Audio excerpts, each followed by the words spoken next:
Hi guys, it's Spence. Welcome to Sphinx Reads. Today I'll be reviewing The Well of Ascension by Brandon Sanderson.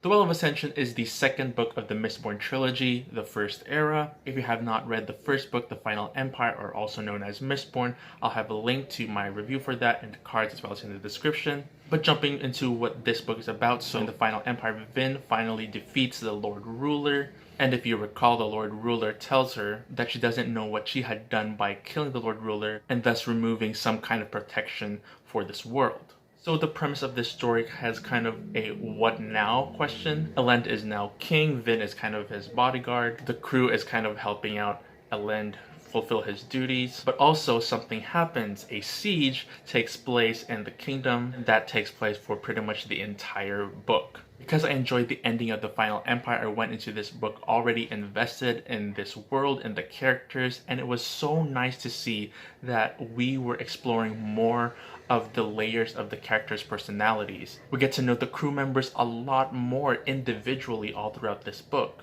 We are introduced to a few new and amazing characters who are also very complex in their own ways. We explore the world more, we see more layers to the politics. There's a lot of politicking in this book, much more so than in the Final Empire. We also get to know more about the races in this world that were just kind of mentioned in the first book. I really enjoyed the exploration of these other races or magical creatures, however you want to call them. We also learn more about the history of the world as well as the magic system that is so closely tied to it. In general, we just learned so much more about this entire world and the people in it.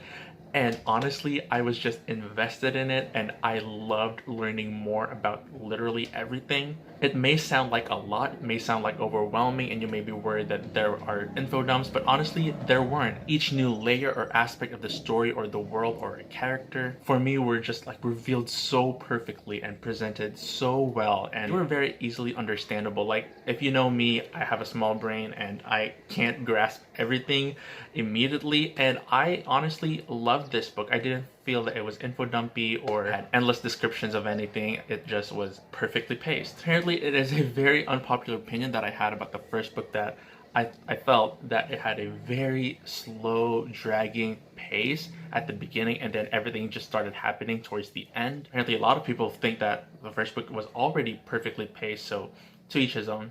But for me personally, this second book had such a really interesting sequence of events that consistently kept me interested without making me feel the need to slow down or process things more or speed up even. I wasn't so invested or interested that I just had to read the next chapter. It was just the perfect amount of intrigue for me to keep going, but also not to rush things. Where the build-up in the first book was more because of the amount of planning that our characters have to do in order to prepare to fight the Lord Ruler. This one, the build-up was more because of an ongoing mystery all throughout this book. It was really nerve-wracking to say the least. Like, no one could be trusted. Like, kind of had a little bit of a whodunit theme, and I had no idea like who to point my finger at or who to accuse. I really loved that aspect of the story.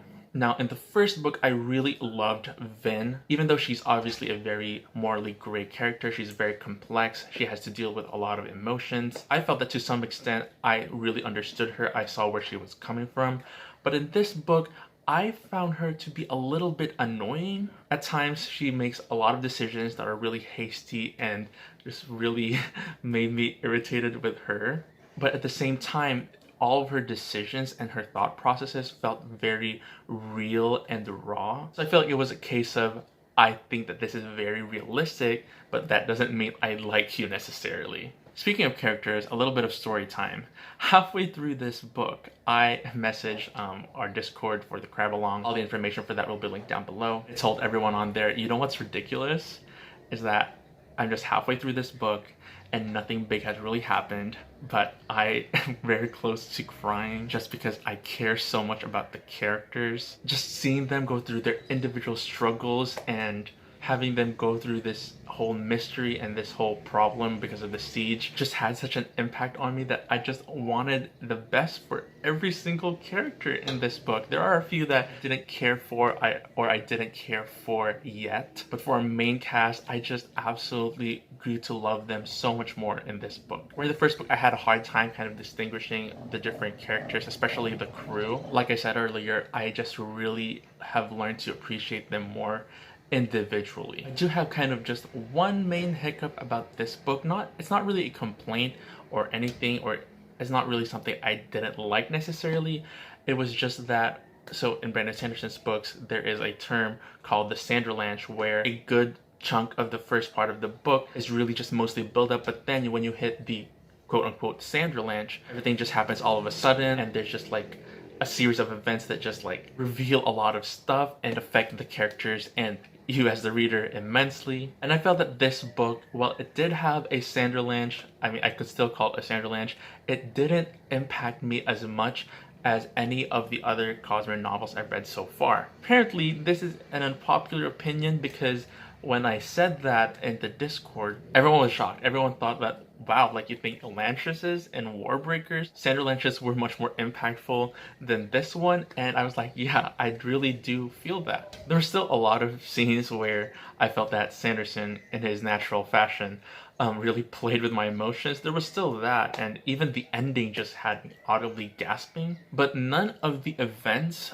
in the Sanderlanche in this book really just blew me away or had me just like have to stop reading or anything of the sort. It was just, it happened, I was shocked for a little bit, and then we're moving on, you know? Part of it, I feel like, is because just like the first book, the events, especially in the Sanderlanche part of this book, were quite tropey and sometimes even predictable, that I was just like, oh, okay, that makes sense. Moving on.